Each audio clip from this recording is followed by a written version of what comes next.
really thought this was intriguing because I just pulled it up on my browser and thought it was It's a great article. okay. So so here's what we're looking at. This is from 538, which is no fly by night outfit, legitimate news source. Sure. I mean, obviously left to center.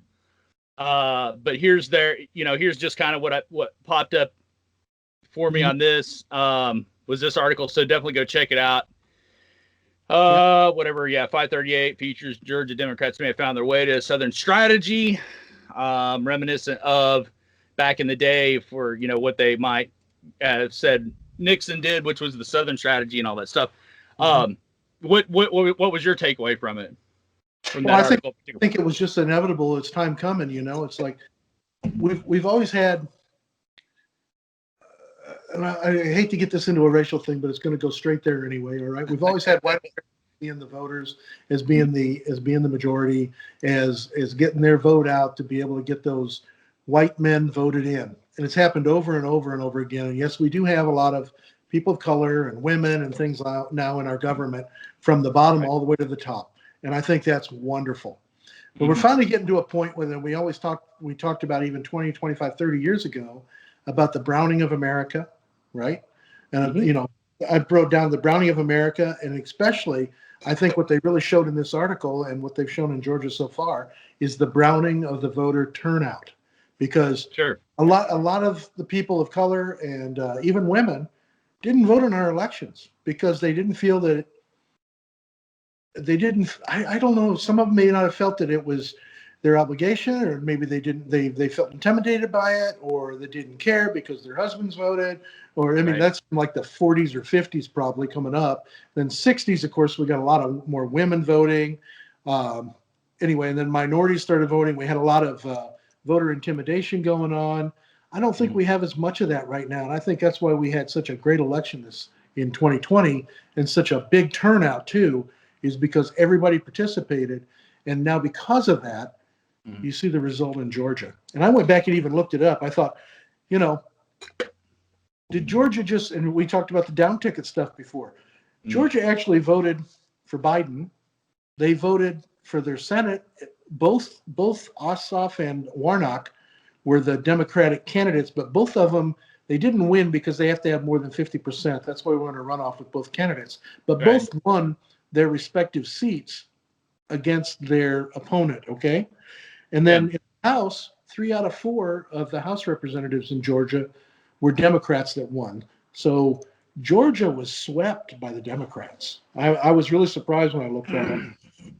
Yeah, that's interesting. So we'll see what happens. I think so. The biggest takeaway that I got from this article was there was nary a shred of policy discussed. That's right. It was all about race, and you talk about Ossoff, right? Is that the guy's name? Yeah. Ossoff. Yeah, they barely talk. They're mostly talking about Warnock, right? Right. And talking about the racial angle of politics. Well, and that's Ossoff about the racial angle too, because he had actually clerked for John. He had already clerked for 2 black senators already. So, so he's got that racial angle in there too. He's like the blackest white guy that they could put in there, to be honest. Okay, fair Even enough. though he's Jewish. He's Jewish. He's Jewish, right? That's one of the other thing I just laughed out loud at. It was the first thing that had right out of the shoe. Oh, he's Jewish. Right. Okay. Fine. All right. Good. So right. Yes, sir. No, I'm.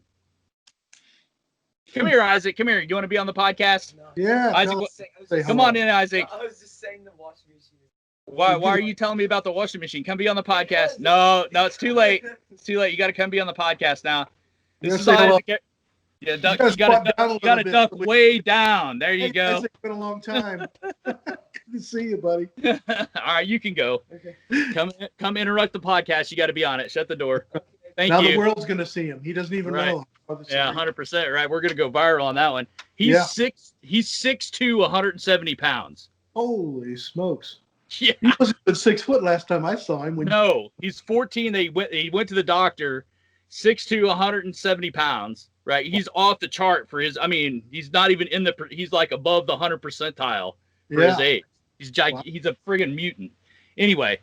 On your mom's side, you got a lot of tall people, right? No, that's right. No, well, and Jen is pretty good size herself, so. Yeah. Tall, yeah. and her dad tall.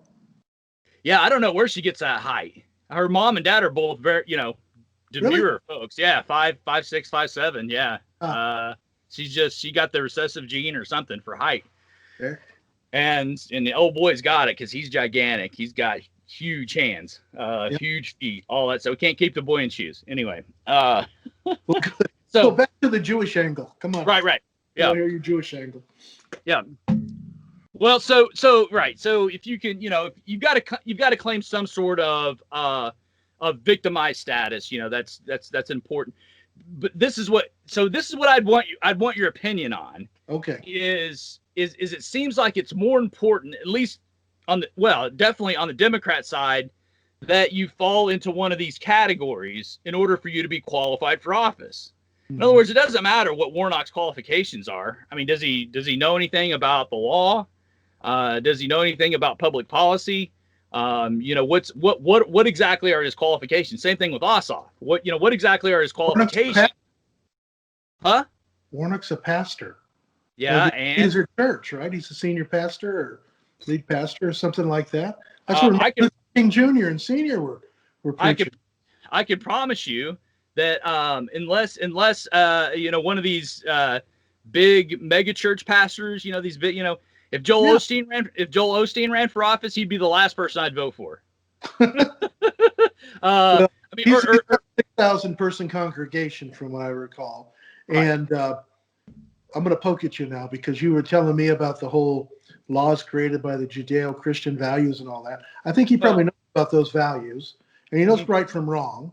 And that's questionable because what's questionable is whether or not he adheres to traditional Judeo-Christian values, and whether or not he's veered off into a liberation, Black Power type of interpretation of Christianity. That's really what his record shows. That he's more of a Jeremiah Wright type of individual than he is what I would consider an Orthodox Christian minister. Okay. But my point is, what struck me about this article is it didn't talk about, hey, Warnock has done this, and this is what his qualification, this is what his policy platform is. This is really why you should vote for him. What they talked about was, you should vote for him because he's Black. Both in body and in ideology. So you have to understand that as well. Right. Is that being Black, right? You said Ossoff is the most Black white man to run, right? Mm-hmm. It's an important point you're making. For sure. Yeah. I mean, he was in D.C., clerking for John Lewis. So he's been around Black people a lot, and he was one of the only white people clerking with him too. Right. And so, but the important point you bring out is that being Black is not just about your skin color. It's about an ideology. That's right. Because Lord knows Clarence Thomas isn't Black. Just because, right? Ben Carson isn't Black. I'm not going to pick on those two, but I think they could be Black as they want to be. Well, they could be as Black as they want to be, but they don't. The you and I could be as Black as we want to be too. 100%. That's right. That's true. But what you have to realize is that Blackness fundamentally, from Warnock's worldview, is the ideology. So wait a second. Are we contrasting Blackness and whiteness then? Yeah. Should we? Because we should have the old white guy there. Because what they call no. I'm not talking. Don't. White guy. Because Joe Biden is as Black as they come. Remember what he said? If you vote for Trump, you ain't Black. That's right. He did tell somebody that. Yeah. Who he was, but yeah, he did. He was on some pop. Guy's actually pretty serious. And I think he was a little taken aback by that, but he kind of said the quiet part out loud in a sense, because again, I mean, this is so you kind of run. So I've had the fortune, I guess, of running in these circles. When I was out at Claremont and that sort of thing, and that's what we talked about. Mm-hmm. blackness, yes, it doesn't have to do with your body. Sure, black bodies. You hear this distinction made. Black bodies. Okay, that's an important thing. But blackness at its foundation is the ideology. Mm-hmm. All right. So again, you hear folks like Iona Presley talk about how, hey, if you're in a black body and you ain't talking black, then you're not black. We don't want to hear you. So, they poked at Obama like that, right? He just wasn't black enough, right? Well, no, well, they did in a sense. He grew up with a white mom. He grew up with white grandma, Hawaii. But the thing of it is that Obama, in some ways, that was one of the big criticisms we had of Obama was he wasn't governing black enough. Mm-hmm. He was okay. Hey, I'm going to play within the white power structure. I made it. I'm president of the most powerful country in the history of mankind. Yep. And I'm cool with that. Mm-hmm. And so in a lot of ways, the folks that would talk about, like Warnock, who would talk about blackness, would view Obama as a sellout for sure. Well, I thought so. I thought he wasn't left enough. And I don't want to say blacks are left. I want to say that, I don't think he was black enough. And I don't think he had the values that some of the other people that maybe are held down by other people's values. I don't think he championed those as much as he could have. And I think that the nice thing about Warnock and Ossoff is they've bought into the complete Democratic platform. They don't have to make up their own platform or say, I don't like that part of the Democratic, I like that part of the Republican. They bought into the entire Democratic platform. We're going to move this forward. We, as a Democratic team, are going to move that ball forward. Okay. So they don't have to go through the whole, geez, I'm going to write my own platform. I agree or disagree with this or that. They run on that platform. And I think it's a winner for them. Well, we'll see. It might be. And that's the thing. And I believe that black voters are intelligent enough to vote the direction they want to see things going, because right.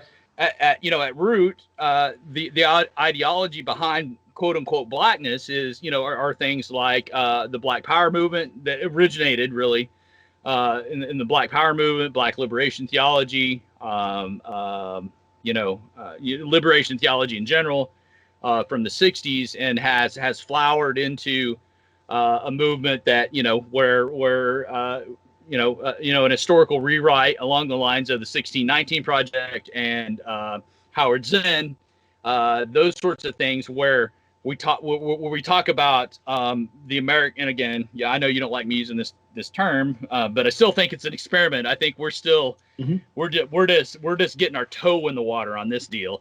Okay. Where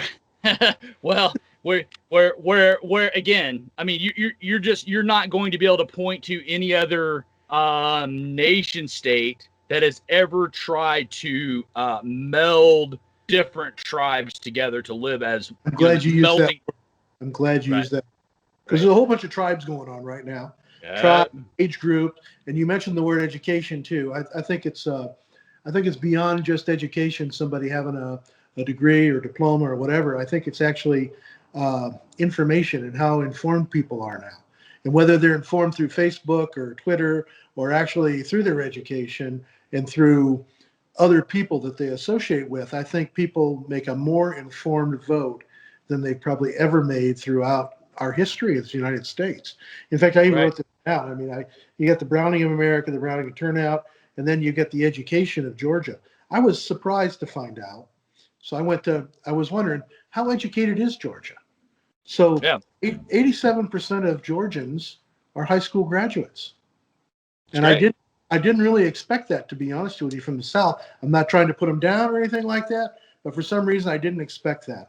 And 31% have some kind of bachelor's degree or something like that. So clearly a third of the people are quite educated. What really got me, though, was the ethnic makeup of Georgia. That true white people, you have to take the Hispanics out, because the white people like to use the Hispanics to their advantage when they, on those numbers when they want to, but then they like to kick them out when they don't want to, right? But true white people like you and I Okay. There's 52% of Georgians are white. Only 52%. Yeah. 32.5% are black. So that can't overcome that 52%. Right. 10% are Hispanic. Okay, which there's a whole bunch of Hispanic voters in Georgia. I mean, there's a whole bunch of Hispanic people all across the South now. And then they got Asian, then multicultural and everything else. But I guess the funny thing is 52% of the people are white. So if all the white people vote for, what are their name, Kelly and David, if they vote for them, Yeah. they're obviously going to win, right? But it's obviously there's going to be some educated white people out there that understand that they don't really want that, what those people stand for. Well, They're gonna vote for yeah. the democratic process or democratic platform, right? But I was really surprised at the makeup, and even the median income. The median income in Georgia is $59,000 a year for a household income. I didn't expect it to be that high because Mississippi and Alabama trail miserably for that type of thing. Yeah. Yeah. Well, yeah. So Georgia's definitely. that's, Tell you. yeah. Well, in Georgia is a leading state, as is Florida, even Alabama. Mississippi lags behind for a number of reasons, but yeah, but Mississippi's got man, they're still trying to recover from the 60s in a lot of ways, I think. Yeah. But they can still point at West Virginia and say they're worse. We're still better than them. So West Virginia is largely white, but what's interesting is in the southern states, the kind of disparities that you observe in northern, especially white, not white, but northern major cities, New York, Chicago, well, and I'd say L.A., San Francisco, etc. You just don't observe those kind of disparities between groups that you do up there as compared to the South. If you want to be a black man or a black person or an Hispanic person in America, you want to be in the South. You do. You don't want to be in Chicago. You don't want to be in New York. You don't want to be in L.A. You don't want to be in any of those places. Those places are for rich white elites. That's where rich white elites reside. Okay, so you don't want to be there. Because you got lived in California. I lived in California. It's not all elites out there. Okay, you know that. It's not all elites. People that put their but you got to be pretty damn elite. You got to be pretty damn elite to live out there. I mean, because the house and the property. Well, and yours. I mean, you're living in a multi-million-dollar house in Southern California with your house and property. Yeah. And mine would definitely be good couple million in Southern California. I lived in California for almost 5 years. I lived paycheck to paycheck. The entire lived there. Yeah. Yeah, you just can't survive. So forget about what group you're part of, especially if you're an immigrant, that sort of thing.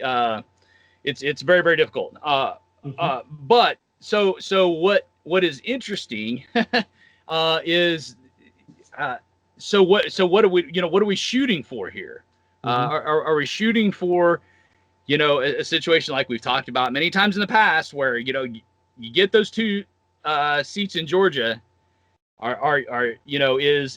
Biden and Harris and company going to try to run the table on this thing? Run the table. Yep, absolutely. Yeah. I'm going to be very disappointed. They've got to.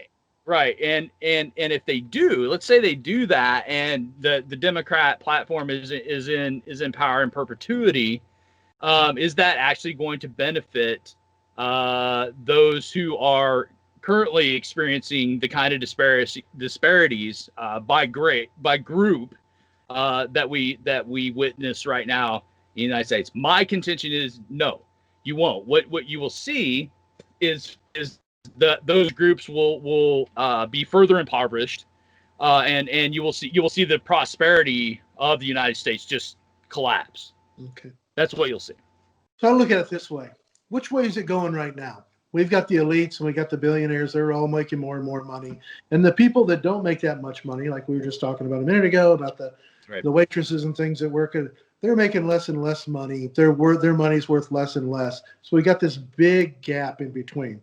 We're in that gap somewhere, but they've got this big gap in between. The whole idea of the Democratic platform is to raise the floor, not to make a bigger gap, right? People that are over $400,000 a year, have some opportunity for other people. I think it's going to decrease that gap. I don't think it's going to get worse like what you just said.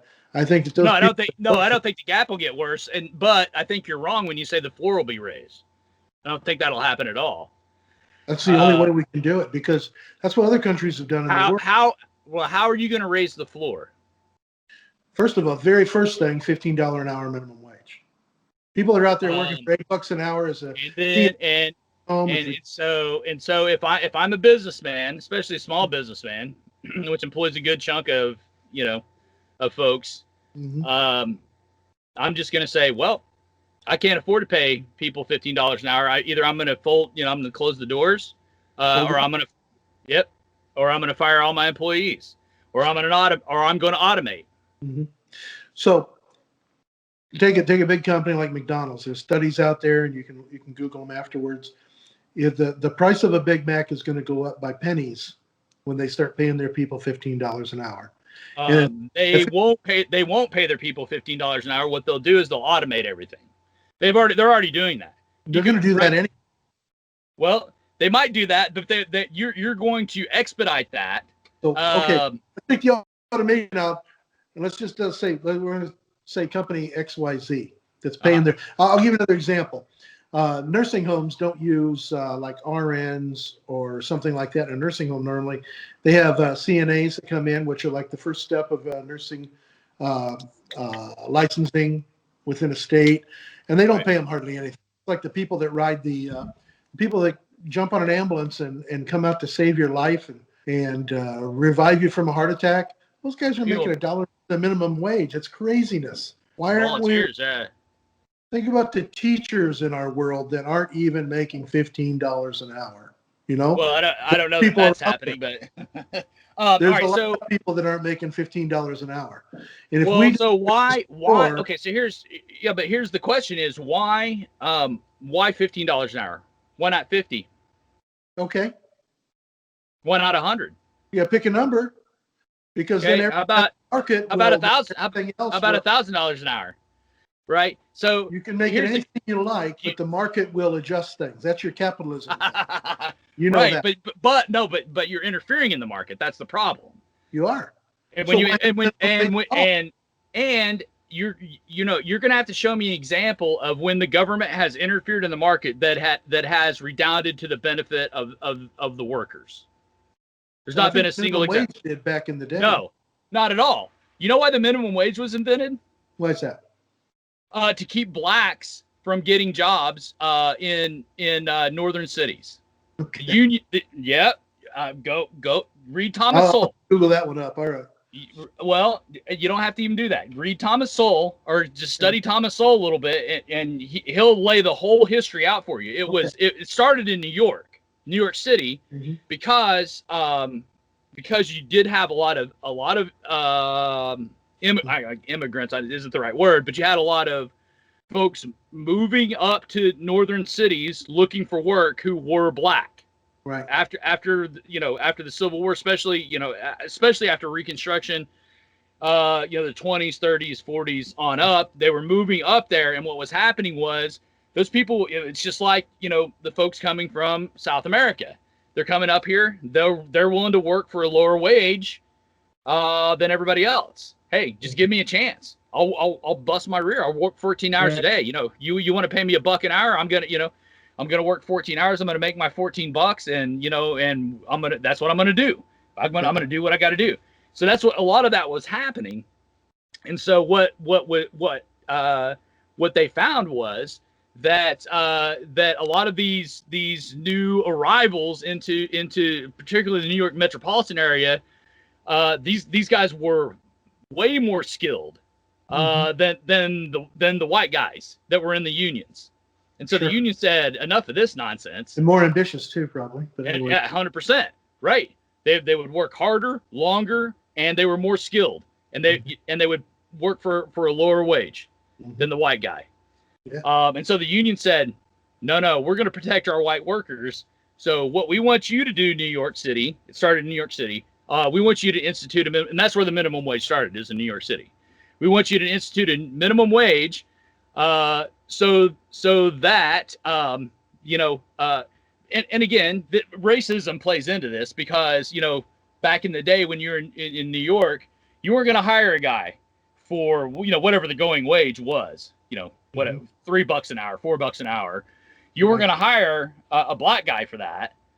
You wanted a white guy because you're racist, right? Right. I mean, yeah, 100%. You're gonna have a black guy, you're going to pay him a whole lot less. But anyway. Yeah, 100%. Right. You want still with yeah, women and women of right. color. Yep. You want to pay the minorities less. And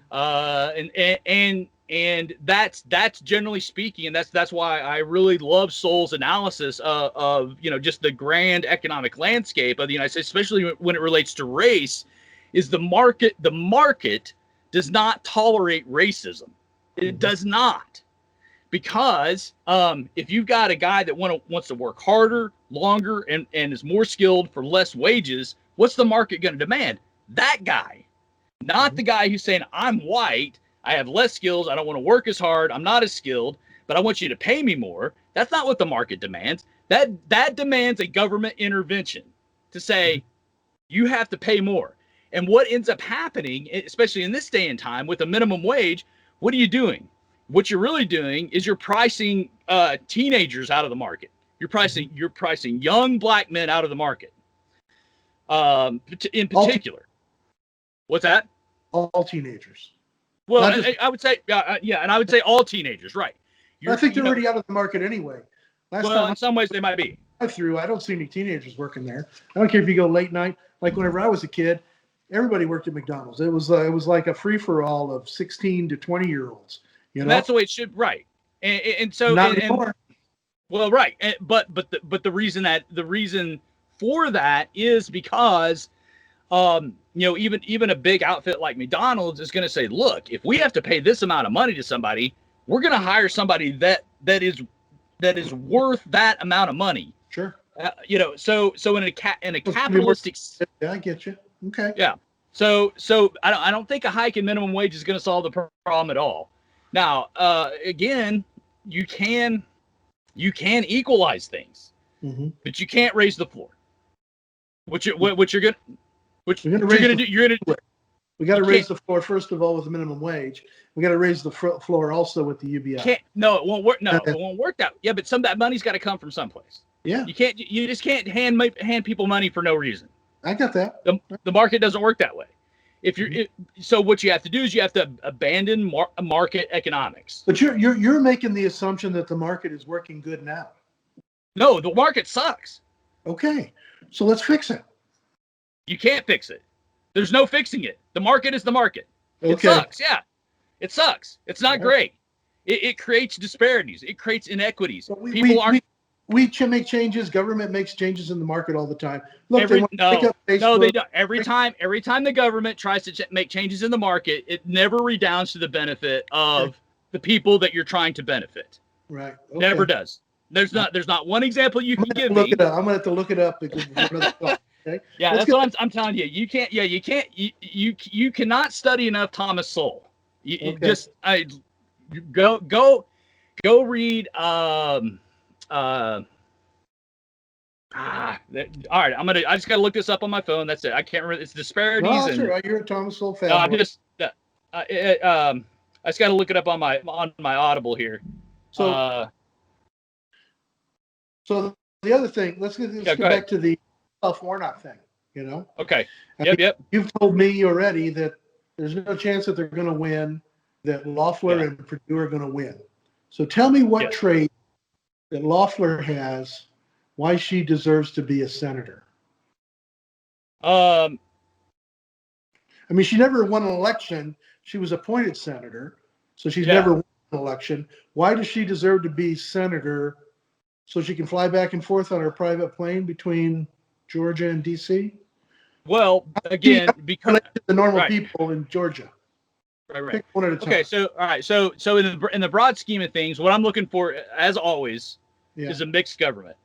Even so I wasn't that worried about it when Trump won the White House in 2016 and we had the Senate and the House. I was like, there's still nothing going to get done because the Republicans can't agree on a damn thing. No, they can't do anything.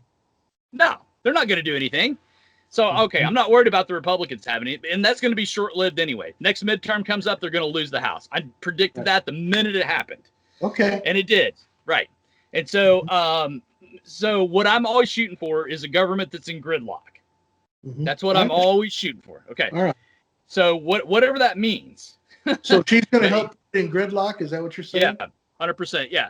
So it's Okay. going to prevent anything like just like getting rid of the filibuster. That's, that move, all the gamut of stuff we're talking about where you're going to secure just in perpetuity a Democrat government. Right. I don't think I think that will destroy the republic.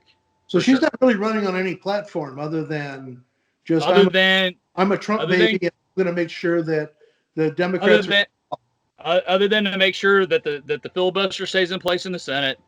We don't add states that are purely Democratic. We don't pack the court. That's not her platform. She's not talking about any of that. No, she's not. But doesn't matter. It's so long as we have a Republican majority in the Senate, and we get to 2022 where the Republicans will increase their majority in the Senate. But what good does that do? Go back to full gridlock again, right? Yeah, exactly. That's what we're shooting for. But think about it. The world is moving forward, and we're in gridlock. Oh, no, our government's in gridlock. Great. Because here's what's great about a free market economy. If the government can't do anything, guess what the free market does? Yeah. Rockets. Okay. That's where the progress has to come from. The progress is not going to come from our government. Yeah. Not the way it's founded right now. We're not going to get any kind of progress from it. Progress. And we can't live with the airports that we have now in the United States. We can't live without. Okay, fine. Well, we can't live on our interstate.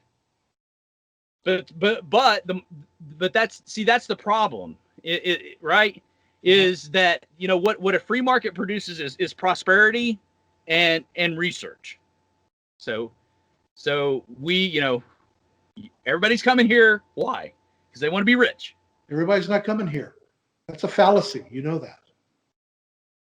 They're not. Where are they going? Where is the whole world trying? Where they're at. When was a lot of people stay where they're at? Well, okay, you can say it's hard to live in America. You don't realize because you've never lived anyplace else. It's hard to live here versus other places. This is not luxury, right? But okay, no. But what I don't even know what you mean by that. And it doesn't matter what I've experienced. What matters is what the data show. Well, the data shows that a lot of Latin countries that are dying to get here to get away from their poverty and get away from the injustices that are going on there.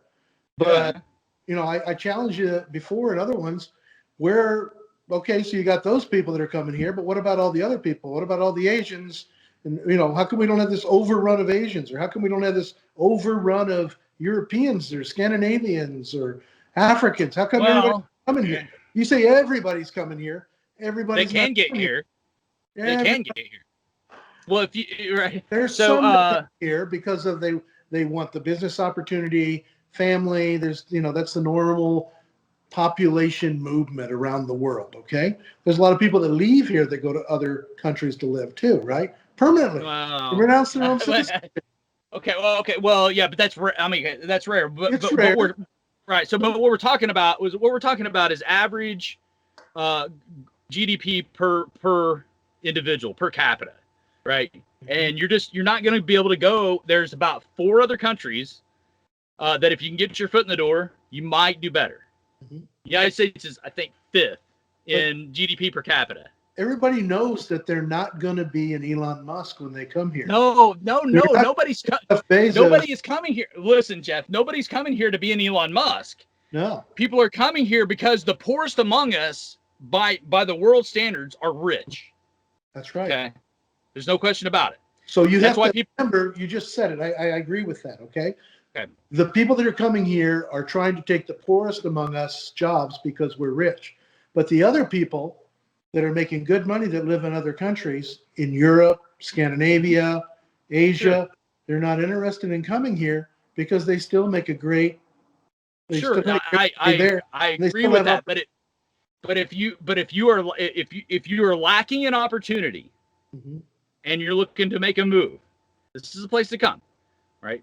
Again, you're just not going to experience the kind of prosperity. Now, the United States is a little, like you think about New York. If you can make it here, you can make it anywhere, right? Is it tough? Yeah, it's tough. You have to work hard. You have to come over here. You have to bust your rear.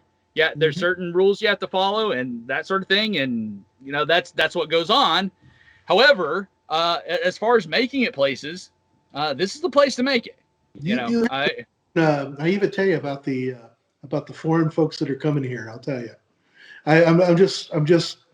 What we have to do is. Well, yeah. I mean, you can say that, but I mean, that's an assertion. You've got to show me where. Okay, so why is it that folks that why is it that and I think so again, another one of my guys is from the Manhattan Institute, Jason Riley, another black journalist. He is like, he wrote a whole book. It says let them come. He thinks our immigration policies are way too strict. He's like, just let these people come in. I mean, let's get something together. Okay, you want to do something about the illegal immigrants here? Fine. You want to do something about the border, secure the border? Fine. However, we need to get back to the Ellis Island days. There's no reason we can't. We're prosperous enough for that. Come on. Right. And it's not the person that comes over, because they may be uneducated, very few skills.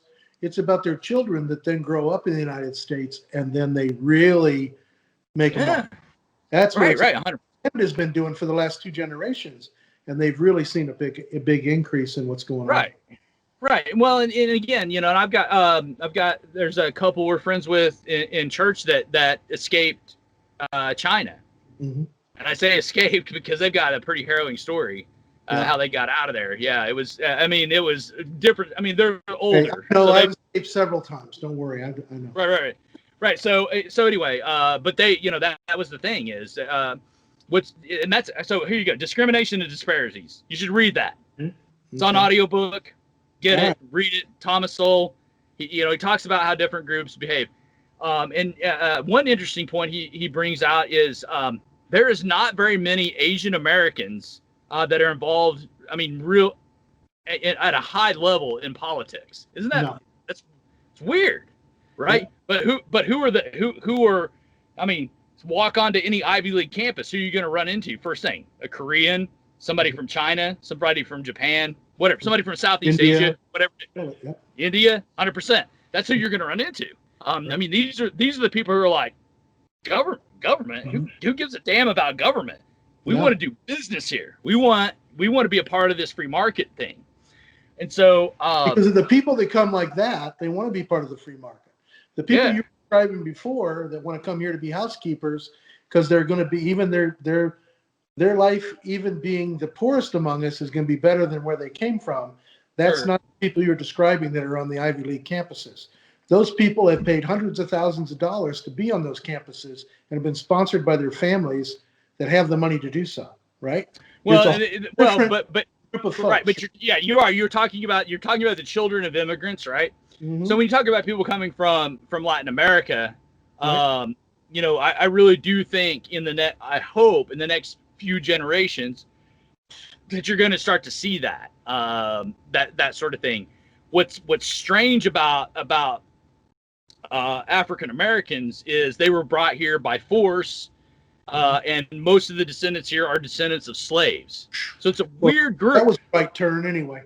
But let me tell you, there's a real good example within our society that shows you about immigrants of people that have come, or children of immigrants that have come here illegally, and that's the DACA kids. Sure. Because to be a DACA kid, they're not kids anymore; they're adults. Right. They have to have no police record. They have to go to school. They have to, there's a whole bunch of criteria that goes along with that, and that's a subset of the population that proves that we get good citizens out of the illegal immigration that we had. Right. But why do we make that? Why do we make it even harder for the illegals to come? Why do we, once they get here, why do we make it even harder for them to stay or even deport them? Whenever we know that once they're here and their families are part of this great experiment, as you call it, they're going to thrive. Why do we make that? Well, no, Yeah, I don't know. That's a great question. I don't have an easy answer for that.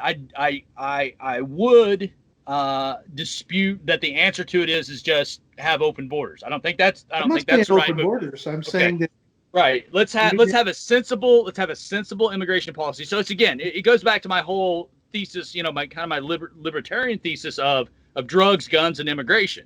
mhm. When you make something illegal, you've got that's again, this is classic soul class. This is economics 101. First thing they do when you sit in an economics course is they will again tell you there are no solutions to anything. There are only trade-offs. If you Right. want to do this, then this is going to happen. All right. So if you want to be incredibly strict with drugs, right? You want to have a war on drugs. All right, fine. But here's the consequences of that. We're going to talk about mass incarceration, right?